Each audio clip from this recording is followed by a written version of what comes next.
Orange କିମ୍ବା କମଳା, ଯୋଉଟା କି ଟେକ୍ନିକାଲି ସାଇଟ୍ରସ୍ ଫ୍ରୁଟ୍ ବି କୁହାଯାଏ, ତ ସେ ଫଳ ଖାଇବାର ଚାହିଦା କିମ୍ବା ସେ ଫଳ ଖାଇବାର ଆମ ସ୍ୱାସ୍ଥ୍ୟ ପକ୍ଷରେ କଣ ତାର ଉପକାରିତା ରହୁଛି ସେଇଟା ଜାଣିବା ନିହାତି ଆବଶ୍ୟକ। ଏବଂ ପ୍ରାୟତଃ ଆପଣ ଦେଖିଥିବେ ବିଭିନ୍ନ ହସ୍ପିଟାଲରେ ଡାକ୍ତର ମାନେ ବି ଉପଦେଶ ଦିଅନ୍ତି ଶୀତ ଦିନ ସମୟରେ ଆପଣ କମଳା ଖାଇବା ନିହାତି ଆବଶ୍ୟକ।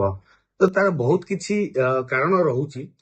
କମଳା ଗୋଟିଏ ଫଳ ଯୋଉଥିରେ କି ପ୍ରଚୁର ମାତ୍ରାରେ ଭିଟାମିନ୍ସ, ବିଭିନ୍ନ ପ୍ରକାର ମିନେରାଲ୍ସ, ବିଭିନ୍ନ ପ୍ରକାର ଆଣ୍ଟିଅକ୍ସିଡାଣ୍ଟସ, ଫାଇବର୍ସ ଏସବୁ ଅଧିକ ଥାଏ।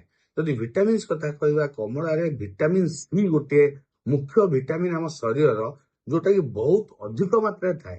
ଭିଟାମିନ ସି ଥାଏ, ସେଥିରେ ଗୋଟେ ସାଇଟ୍ରିକ ଏସିଡ ନାମ ଗୋଟେ ଏସିଡିକ କମ୍ପାଉଣ୍ଡ ଗୋଟେ ଥାଏ। ପଟାସିୟମ, ମ୍ୟାଗ୍ନେସିୟମର ମାତ୍ରା ବହୁତ ଅଧିକ ଥାଏ। ଡାଇଟେରୀ ଫାଇବର କଣ୍ଟେଣ୍ଟ ବହୁତ ଅଧିକ ଥାଏ, ଯୋଉଟା କି ଆମ ଦେହ ପାଇଁ ବିଭିନ୍ନ ରୋଗ ପାଇଁ ଏବଂ ଦେହର ବିଭିନ୍ନ ଅର୍ଗାନକୁ ସୁସ୍ଥ ରଖିବା ପାଇଁ କାମ ଦିଏ। ପ୍ରଥମ କଥା କହିବି ଭିଟାମିନ ସି, ଯୋଉଟା କି ଅତ୍ୟଧିକ ମାତ୍ରାରେ କମଳାରେ ଦେଖା ଦେଇଥାଏ। ଭିଟାମିନ ସି ଆମର କୋଲାଜେନ ଫାଇବରକୁ ତିଆରି କରେ। କୋଲାଜେନ ହଉଛି ଏମିତି ଗୋଟିଏ କମ୍ପାଉଣ୍ଡ, ଏମିତି ଗୋଟେ କେମିକାଲ ଯିଏକି ଆମର ହାଡ ଏବଂ ଚର୍ମକୁ ସୁସ୍ଥ ରଖିବାରେ ସାହାଯ୍ୟ କରିଥାଏ। ତେଣୁ ଆପଣ ଯଦି ଭିଟାମିନ ସି ଖାଇବେ ତ ଆପଣଙ୍କର ହାଡ ଷ୍ଟ୍ରଙ୍ଗ ରହିବ ଏବଂ ଆପଣଙ୍କର ସ୍କିନ୍ ବି ହେଲ୍ଦି ରହିବ। ଯୋଉଟା ଆମେ କହୁଛେ ମାନେ ଯୋଉ ଏଜିଂ ପ୍ରୋସେସଟା ସ୍ଲୋ ହେଇଯିବ।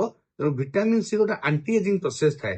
ଆପଣ ଯଦି କମଳା ରେଗୁଲାର ଖାଇବେ, ଆପଣ ହାଡ ଶକ୍ତ ହବା ସହିତ ଆପଣ ସ୍କିନ୍ ବି ଗ୍ଲୋ କରିବ। ସ୍କିନ୍ ଟା ଯୋଉ ରିଙ୍କଲିଂ ହେଇଯାଏ ଶୀତ ଦିନେ ଆପଣ ଦେଖୁଥିବେ ବହୁତ ଲୋକଙ୍କର ସ୍କିନ୍ ଫାଟିଯାଏ, ଦାଗ ପଡିଯାଏ, ତ ସେ ସବୁ ଦେଖା ଦିଏନି। ସ୍କିନ୍ ଟା ମଏଶ୍ଚର ହେଇକି ରହେ, ଗ୍ଲୋ କରେ, କିଛି ସେଥିରେ ପିମ୍ପଲ୍ସ ଆସେନି।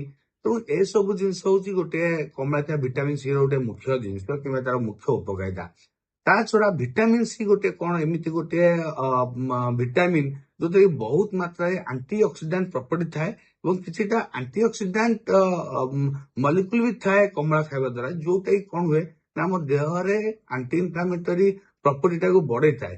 ଯଦି ଆମ ଦେହରେ ଆଣ୍ଟି ଇନଫ୍ଲାମେଟରୀ ଆକ୍ସନ ବେଶୀ ରହିବ ତ ସାଧାରଣତଃ ଯୋଉ ସିଜନାଲ ଫ୍ଲୁ ଆମେ ଦେଖୁଛେ କିମ୍ବା ଯୋଉ ଭାଇରାଲ ଫିଭର ଦେଖୁଛେ, ଏଇଟାକୁ ଲଢେଇ କରିବାକୁ ସହାୟକ ହବ। କାରଣ ଆମ ଦେହରେ ଇମ୍ୟୁନିଟି ମାତ୍ରାଟା ଅଧିକ ମାତ୍ରାରେ ବଢିବ ଭିଟାମିନ ସି ଏବଂ ଆଣ୍ଟିଅକ୍ସିଡାଣ୍ଟ ଖାଇବା ଦ୍ୱାରା। ଯଦି ଇମ୍ୟୁନିଟି ବଢିଲା ତ ଆପଣଙ୍କୁ ଜର, ଥଣ୍ଡା, ଖାସ ହବାର ଚାନ୍ସ କମ। କିମ୍ବା ଯଦି ବି ହେଲା, ଆମେ ଯୋଉ ଦେଖୁଛେ ବର୍ତ୍ତମାନ ସମୟରେ ଯୋଉ ନୂଆ ଫ୍ଲୁ ଦ୍ୱାରା ଜର, ଥଣ୍ଡା, ଖାସ ଦୀର୍ଘ ଦିନ ଲାଗି ରହୁଛି, କିଛି ଲୋକଙ୍କ କାଶ କମ ସେ କମ 15-20 ଦିନ ଲାଗି ରହୁଛି। ତେଣୁ କମଳା ଖାଇବା ଦ୍ୱାରା ଆମେ ଯୋଉ ଭିଟାମିନ ସି କିମ୍ବା ଯୋଉ ଆଣ୍ଟିଅକ୍ସିଡାଣ୍ଟ ପାଉଛେ, ଆମର ଯୋଉ ଇମ୍ୟୁନିଟି ସିଷ୍ଟମ ଟା ବଢୁଛି, ତ ହୁଏତ ଏତେ ମାତ୍ରାରେ ସିଭିୟର ଥଣ୍ଡା, ଜର, ଖାସ ବି ନ ହେଇପାରେ ଏବଂ ବହୁତ ମାତ୍ରାରେ ପ୍ରୋଟେକ୍ସନ ଦିଏ। ବହୁତ ଶୀଘ୍ର ଆପଣ ସେଥିରେ ଆରୋଗ୍ୟ ଲାଭ ବି କରିପାରନ୍ତି। ଆଉ ଗୋଟେ କଥା, ଭିଟାମିନ ସି ରେ ଆମର କମଳାରେ ଥାଏ ଗୋଟେ ସାଇଟ୍ରିକ ଏସିଡ ଥାଏ, ଯାହା ନାଁ ହଉଛି ସାଇଟ୍ରସ୍ ଫ୍ରୁଟ୍। ଆମେ ସେଥିପାଇଁ କହିଥାଉ ଗୋଟେ ଏସିଡ କମ୍ପାଉଣ୍ଡ ସାଇଟ୍ରିକ ଏସିଡ, ଯୋଉଟା ଆମ କିଡନୀ ପାଇଁ ବହୁତ ଭଲ ଏବଂ କିଡନୀ ଥିବା ଷ୍ଟୋନ ଟାକୁ ମିଳେଇବାରେ ସେ ସାହାଯ୍ୟ କରିଥାଏ। ତା ସହିତ ପଟାସିୟମ ଅଧିକ ଥାଏ କମଳାରେ। ପଟାସିୟମ, ମ୍ୟାଗ୍ନେସିୟମ ଯୋଉ ଦିଟା କହୁଛେ ଇଲେକ୍ଟ୍ରୋଲାଇଟ୍ସ, ପଟାସିୟମର କାମ କଣ ନା ଆମର ହାର୍ଟ କିମ୍ବା ମସଲ କଣ୍ଟ୍ରାକ୍ସନକୁ ଆକ୍ଟିଭ ରଖିବା ଲାଗି ପଟାସିୟମ କାମ ଦେଇଥାଏ। ଯଦି ପଟାସିୟମ ଆପଣ ଦେହରେ ବାଲାନ୍ସ ହେଇକି ରହିଲା ତ ମସଲ୍ସ ବି ଆକ୍ଟିଭ ରହିବ, ଆପଣ ହାର୍ଟ ମସଲ ବି ଠିକ ସେ କଣ୍ଟ୍ରାକ୍ଟ କରିବ, ହାର୍ଟ ବି ଆକ୍ଟିଭ ରହିବ। ତା ସହିତ ବ୍ଲଡ ପ୍ରେସର ବି ଗୋଟେ ରେଗୁଲେଟ ମେଣ୍ଟେନ ହେଇକି ରହିବ। ବହୁତ ସମୟ ଆମେ ଦେଖୁଥାଉ ଯୋଉମାନଙ୍କ ପଟାସିୟମ କମି ଯାଇଥାଏ, ବଡି ସଡନ ପାରାଲିସିସ ଧରିଦେବେ, ହାତ ଗୋଡ ଦୁର୍ବଳ ହେଇଯାଇଥାଏ, ଆମେ ତାଙ୍କୁ ବହୁତ ସମୟରେ ପଟାସିୟମ ଦେବା ସହିତ କହିଥାଉ କିଛିଟା ଫ୍ରୁଟ୍ସ ଖାଇବା ଲାଗି, ଅରେଞ୍ଜ ଖାଇବା ଲାଗି ଆମେ କହିଥାଉ। ତେଣୁ ପଟାସିୟମର ଏସବୁ ବହୁତ କିଛି ଉପକାରିତା ରହୁଛି।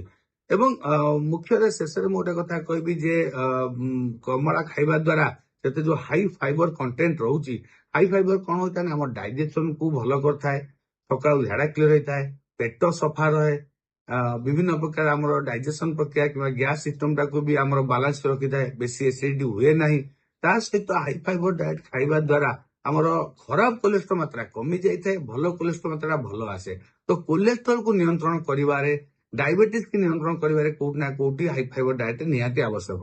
ତେଣୁ କମଳା ଖାଇବା ଦ୍ୱାରା ଆମେ ସେଥିରୁ ଯୋଉ ଭିଟାମିନ୍ସ, ଆଣ୍ଟିଅକ୍ସିଡାଣ୍ଟସ, ଯୋଉ ଇଲେକ୍ଟ୍ରୋଲାଇଟ୍ସ ପାଉଛେ କିମ୍ବା ହାଇ ଫାଇବର ପାଉଛେ, ସେଥିରେ କହିବାକୁ ଗଲେ ଆମର ଚର୍ମ, ହାଡ, ମାଂସ, heart, cholesterol, diabetes, digestion system, kidney system ସବୁ ଉପରେ ବହୁତ ତାର ସୁପ୍ରଭାବ ରହୁଛି, ଭଲ ପ୍ରଭାବ ରହୁଛି। ଏବଂ ଭିଟାମିନ ସି ଯୋଉ ଅତ୍ୟଧିକ ମାତ୍ରାରେ ରହୁଛି, ସାଧାରଣତଃ କୋଉ ଫଳରେ ଆପଣ ଏତେ ମାତ୍ରାରେ ଭିଟାମିନ ସି ଦେଖିବାକୁ ପାଇବେନି ଯେତିକି ଅରେଞ୍ଜ କିମ୍ବା କମଳା ରହୁଛି। ତେଣୁ ଭିଟାମିନ ସି ଯୋଉ ଗୋଟେ ମୁଖ୍ୟ ଭିଟାମିନ ସହିତ ତା ଯୋଉ ଆଣ୍ଟି ଇନଫ୍ଲାମେଟରୀ କିମ୍ବା ଆଣ୍ଟିଅକ୍ସିଡାଣ୍ଟ ପ୍ରପର୍ଟି ହଉଛି, କହିବାକୁ ଗଲେ ସବୁ ଶରୀରର ସବୁ ଅଙ୍ଗକୁ ସେ ଗୋଟେ ବାଲାନ୍ସ କରି ରଖୁଛି। ମାନେ ଯେତେବେଳେ ସେଲ୍ ଟା ମରିଯାଏ କିମ୍ବା ସେଲ୍ ଟା ଯେତେବେଳେ ଏଜିଂ ପ୍ରୋସେସ ପଳାଏ, ଯଦି ଭିଟାମିନ୍ ସି ଥିବ ତ ସେ ଏଜିଂ ପ୍ରୋସେସ ସ୍ଲୋ ହେଇଯିବ, ଯାହା ଫଳରେ ଆପଣଙ୍କର ହାର୍ଟ ହଉ, କିଡନୀ ହଉ, ଲିଭର ହଉ, ଲଙ୍ଗସ ହଉ, ବ୍ରେନ ହଉ, ସବୁ ଆକ୍ଟିଭ ହେଇକି ରହିବେ।